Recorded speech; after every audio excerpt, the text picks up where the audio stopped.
Assalamu alaikum students, it's Muhammad Ali. Today I will tell you about first year books outline. Let's get start. Bismillah ar-Rahman ar-Rahim. First of all, we will discuss about physiology.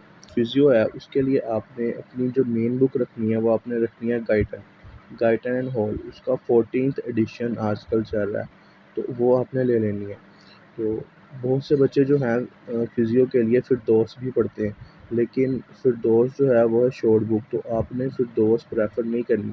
आपने अपनी main book फिरदौस नहीं रखनी, आपने गाइडन ही अपनी main book रखनी है, क्योंकि फिरदौस पढ़ने के दो नुकसान होते हैं आपको बाद में।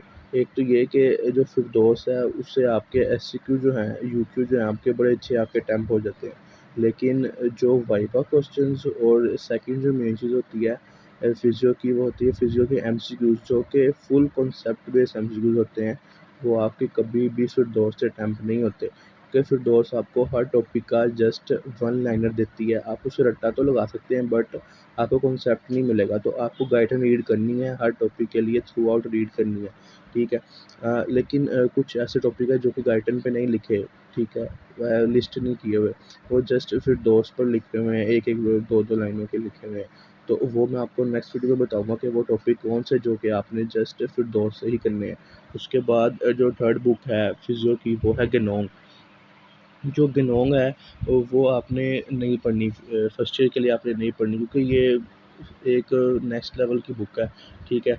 और ना इसके लेकिन कुछ टॉपिक ऐसे हैं जो कि ना फिरदौस के ऊपर हैं और ना ही गाइटन के ऊपर है, लेकिन वो मेंशन किए गए हैं गेनोंग के ऊपर, और वो भी मैं आपको बताऊंगा अपनी नेक्स्ट वीडियो में कि वो कौन सा टॉपिक है जो कि आपने जस्ट गेनोंग से ही करने हैं। उसके बाद एक बुक है फिजियो की शेयरवुड, लेकिन ये आपने नहीं पढ़नी है, आपके लेवल की नहीं, ठीक है। उसके बाद एनाटमी में जो मेन सब्जेक्ट है वो है ग्रोस, ठीक है। इसकी वेटेज सबसे ज़्यादा इसकी वेटेज है ग्रोस की। तो ग्रोस की आपने जो मेन बुक रखनी है वो आपने रखनी है केएलएम, ठीक है। इसमें ना आपके पास चॉइस है कि आप केएलएम भी रख सकते हैं, आप बीटी भी रख सकते हैं, लेकिन डिपेंड करता है स्टूडेंट की अपनी अंडरस्टैंडिंग के ऊपर कि उसको कौन सी ज़्यादा बुक से ज़्यादा अच्छी अंडरस्टैंडिंग मिल रही है, ठीक है। आपने इसके लिए क्या करना है कि आपने कोई भी टॉपिक उठाना है और आपने 1 यूनिट देना है उसको फ्रॉम केएलएम, और फिर आपने उसको जो सेकंड यूनिट देनी है वो आपने देनी है बीडी से। तो आपको पता लग जाएगा कि आपको कौन सी बुक ज़्यादा अच्छी अंडरस्टैंडिंग दे रही है। तो आपके पास दोनों चॉइसेस हैं, दोनों बुक्स अच्छी हैं, लेकिन जो केएलएम है वो ऑथेंटिक बुक है, मेन बुक है, और यूएचएस की जो लिस्ट है बुक्स की उसके अंदर केएलएम है, ठीक है, बीडी नहीं है उसके अंदर। आप अपनी मेन बुक केएलएम रखते हैं तो फिर देयर आर सिलेक्टेड टॉपिक्स जो कि जस्ट बीडी पर ही मेंशन किए गए हैं। तो वो मैं आपको बता दूंगा कि कौन सा टॉपिक है जो कि आपने जस्ट बीडी से करने हैं, ठीक है, नेक्स्ट वीडियो में। और अगर आप अपनी मेन बुक रखते हैं बीडी, ठीक है, आपको बीडी से ज़्यादा अच्छी अंडरस्टैंडिंग मिलती है, तो फिर कुछ टॉपिक ऐसे तो आपने फिर क्या करना है कि जो केएलएम के सारे क्लिनिकल्स और जो केएलएम के टेबल्स हैं वो आपने नहीं छोड़ने, क्योंकि वो मोस्ट इंपॉर्टेंट थिंग्स हैं। क्लिनिकल्स जो हैं सारे क्लिनिकल्स आते ही केएलएम से हैं, और सेकंड जो केएलएम के टेबल्स हैं वो आपने नहीं छोड़ने। उसके बाद एक बुक है ग्रेज, लेकिन ये बहुत ज़्यादा लेंथी बुक है, तो मैं आप कभी भी ये प्रेफर नहीं करूँगा। तो आपने केएलएम और बीडी से ही फर्स्ट ईयर पढ़नी है अपनी, ठीक है। उसके बाद आपने एक चीज़ है कि आपने एटलस ज़रूर ले लेना नेटर्स का, ठीक है। उसके ऊपर एक पिक्चर बुक है जो कि आपको बहुत अच्छी अंडरस्टैंडिंग देगी। उसके बाद जो नेक्स्ट हमारे पास है वो है एम्ब्रियोलॉजी। एम्ब्रियोलॉजी में से भी 2 यूक्यू आते हैं फर्स्ट प्रूफ के अंदर, और एम्ब्रियो आपने जस्ट एक बुक से करनी है, केएलएम इनफ होगी, ठीक है।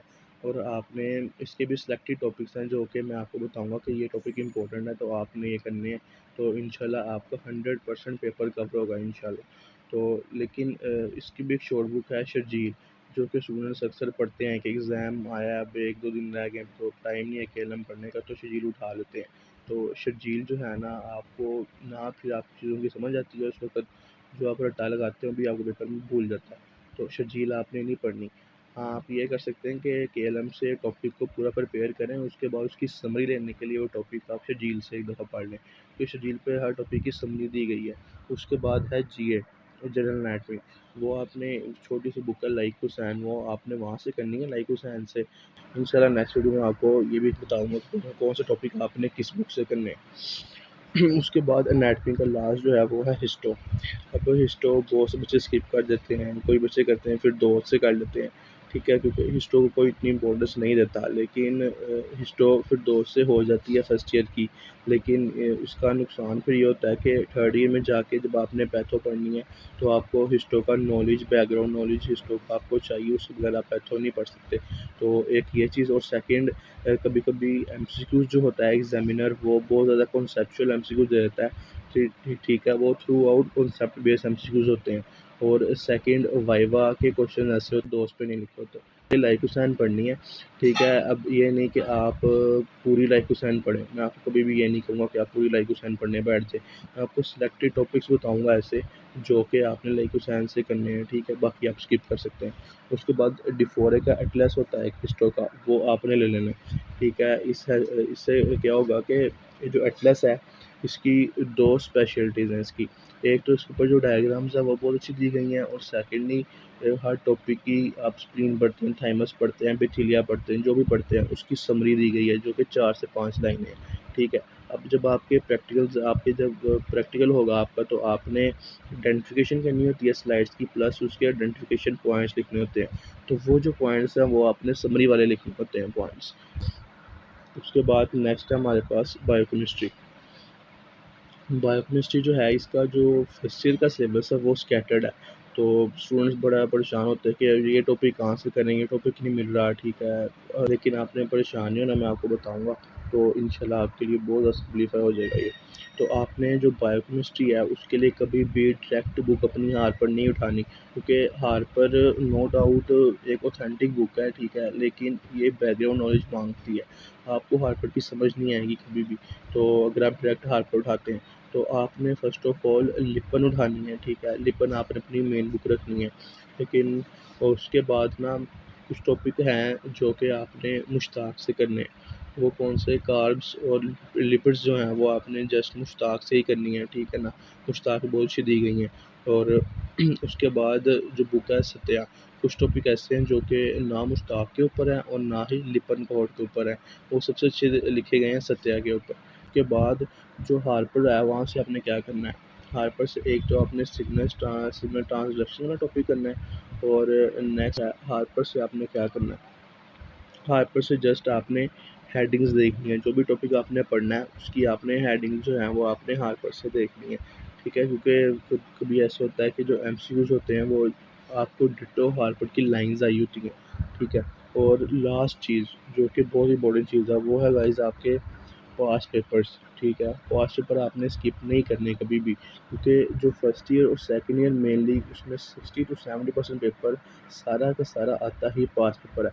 पास्ट पेपर आप कोई से भी ले सकते हैं, आप हाफिज़ बिलाल ले लें, आप आमना इकबाल ले लें, आप मेडिकल ग्लोब ले लें, लेकिन मैंने लिए थे आमना इकबाल, ये अच्छे हैं। आप हाफिज़ बिलाल भी ले सकते हैं, लेकिन जो सबसे अच्छे हैं पास्ट पेपर वो आपको लाहौर से मिलेंगे, वो हम मेडिकल ग्लोब के पास paper. Thank you students. Next video में इंशाल्लाह मैं अब आपको बताऊंगा कि कौन सी बुक से आपने कौन सा टॉपिक करना है। तब तक के लिए अल्लाह हाफिज़।